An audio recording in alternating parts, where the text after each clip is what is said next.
হ্যাঁ ভাই অনেক উপহার ভাই একদম হাবাই গেছে অবস্থা খুবই খারাপ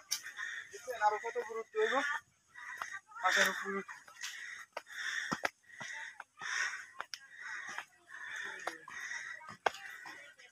আমি আর পারতেছি না ভাই আসেন আসেন আসেন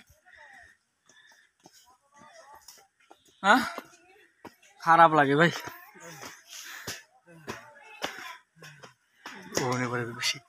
এই আর তো লাগবো না আমার মনে হয় জিজিএল এর এটা সবচেয়ে আকর্ষণীয় একটা পিকনিক এরকম ঘোরাঘুরি আর করি নাই এক কামে দুই কাম হাতু নাতুর চাটকাটানি ও হাদালির বিয়া তোমরা দাওয়াত খাইও গিয়া আমাকে এই ও হাদালির কালকে বিয়া আমরা দাওয়াত খাইতে আইছি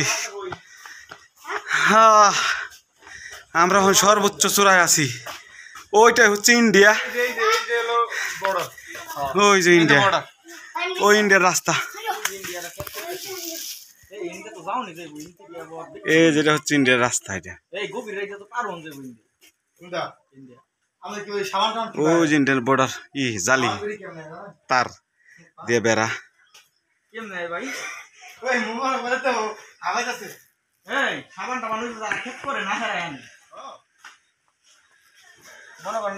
বিজয়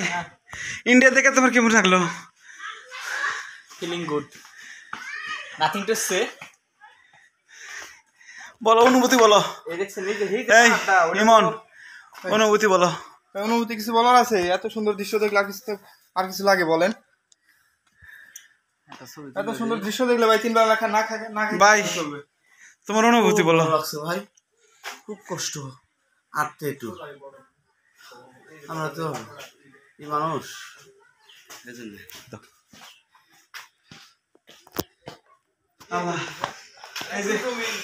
ইন্ডিয়ান প্রোডাক্ট কিনেছি এখানে অনেক ভালো ভালো ইন্ডিয়ান প্রোডাক্ট পাওয়া যায় তাই আছে না আপনারা কিনতে পারেন আচ্ছা আচ্ছা ওকে ওকে ওকে আচ্ছা আমি হ্যাপি বিএসএফ এর ক্যাম্প করে এই যে ভাই তোমরা কি করছো এই জঙ্গলে জঙ্গলে করছোটা কি আমরা আসছি বেড়াতে তোমাকে সাহস কত বড় এই ছোট ছোট গাড়ি নিয়ে বাইক নিয়ে তোমরা তো দূর আসছো ইন্ডিয়াতে ইন্ডিয়া এসে পড়ছো ভাইয়া তোমরা বেড়াতে আসছি ক্লিয়ার দেখা যায় না আসছি তোমরা এই জামার ভাবে এই জামার বিয়া খাইতে আইছি এটা আমার শালা বিয়া খাইতেছি আমরা